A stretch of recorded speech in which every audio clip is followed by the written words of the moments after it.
Okay, finish bolting this stuff together.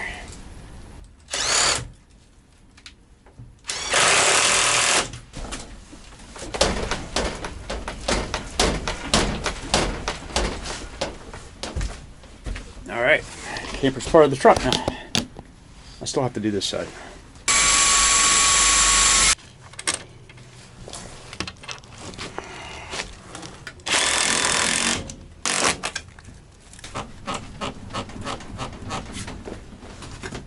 It's not a very robust camper. I guess it's made to kind of rock and roll with everything else. Okay guys, so I couldn't wait for my manuals to get here, and I got to looking at the wiring, and I was like, oh man, the plugs match up and everything. I'm just gonna go for it. I'm just gonna plug in this 2006 E350 computer that runs a 2-valve motor into this F350 3-valve motor, and just see what happens. I might just fry the computer and mess the whole thing up. And much to my surprise, you can watch this.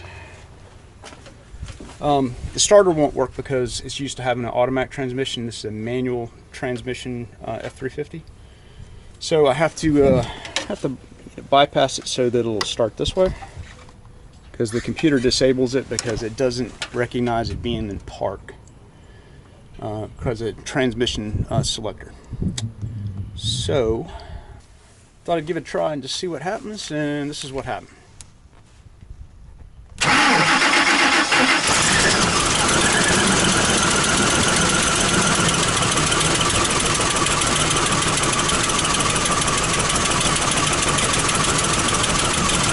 That's a 2-valve E350 computer running a 3-valve engine.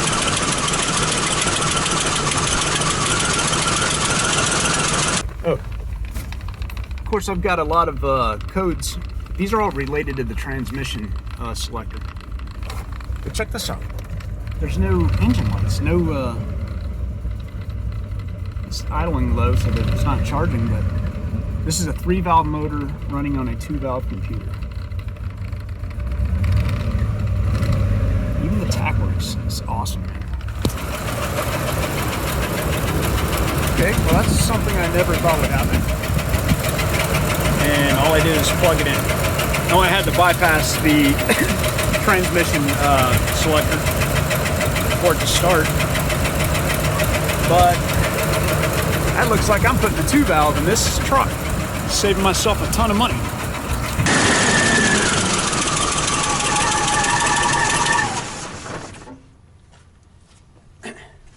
That opens up a world of possibilities right there. So if a 2-valve computer will run a 3-valve motor, that means the inverse is probably true.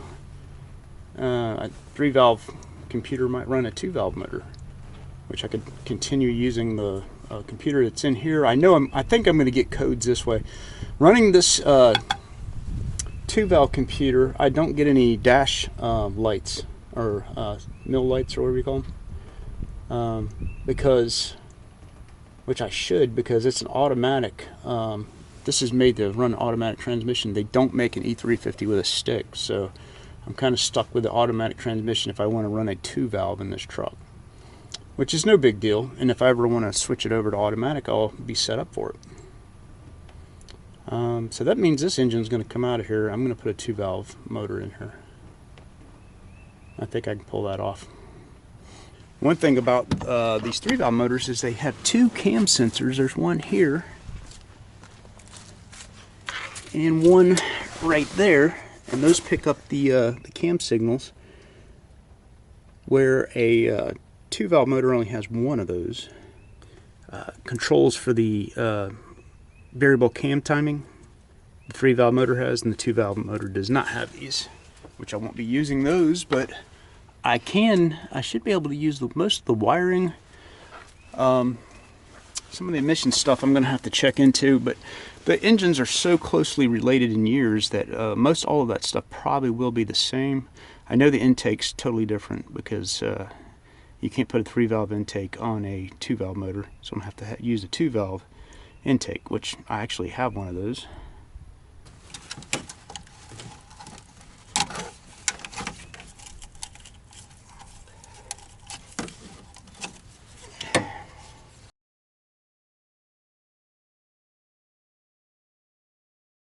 Well, guys, I cannot find my camera for the life of me. I don't know what I did with it. I'm sure it'll show up, but I think I found some good news here. I've been taking the valve cover off this engine. Maybe I won't be going with a 2-valve after all, because let me see. Look at all this dirt down in here. At least not right away. But that moisture that I saw is not a big deal, and I don't think it's a blown head gasket. And the reason why is because somebody warned me about this earlier, and this is it.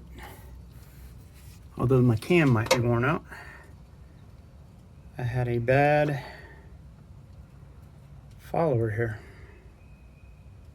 which hopefully my valve's not torn up and I can rehabilitate, at least make it run a little bit longer. Doesn't look like anything's torn up down there too bad, but you can see that roller right there shot.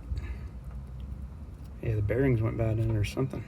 It's got a flat spot. That means that cam is probably really bad right there. Not that one. Oh, the cam's shot. Yep. Cam is bad. Where is it? Where is it? Where is it? Way back there. My cam there. Oh, you know what? I was thinking I could save this. I don't think I'm going to be able to, because the retainer fell off. Valve spring. Therefore, that means that my valve is probably hitting the piston down there, which is no good. Yep, valve is missing. There's where the valve should be. And there's the cam. Nothing to see here, folks. Just keep moving along. This is probably not salvageable. There's no telling what the cylinder looks like. So I think this engine's coming out and getting a replacement. At first, I reached up in the valve cover and I found this. And I thought, hey man, this is awesome. Thing just fell off. But now that I've got that out of there, I realize that my valve is somewhere in that cylinder and got all smushed up. All right, well, we got a path to go on now. I don't believe I can save this. At least, yeah, cylinder's probably shot and everything. Okay, guys, scrap the idea about fixing the motor in here, or putting the 2-valve motor in there, or putting the 4-wheel drive on there. That's too much work. It's not, building the camper is what's fun to me. And I've kind of evaluated, I'm going to blow my budget, and gonna go with this 2008, which I love the body style a little bit better than the 2007 anyway. This one's kind of had a rough life. I don't know where it's been, but I got it from a guy who went through the engine already. They redid the cam timing on it and put new tensioners and all that kind of stuff in there. So sounds really good. It's got new, fairly new tires on it. It's got like a 2.5, 3-inch lift. It's got a damaged fender right here, but that's probably the worst of it besides the bed, which the bed is going away because I'm going to mount the camper on it. And yeah, it's kind of like my old truck with the diesel in it, except it's got the 5.4 V8 in it. It's 4-wheel drive already, and it's got 140,000 miles on it, so it's less than my truck over here. That truck's got 290,000 on it, and it runs great. So anyway, I just decided to cut my losses. I've got more, as my grandfather would say, I've got more time than skin, or yeah, something like that.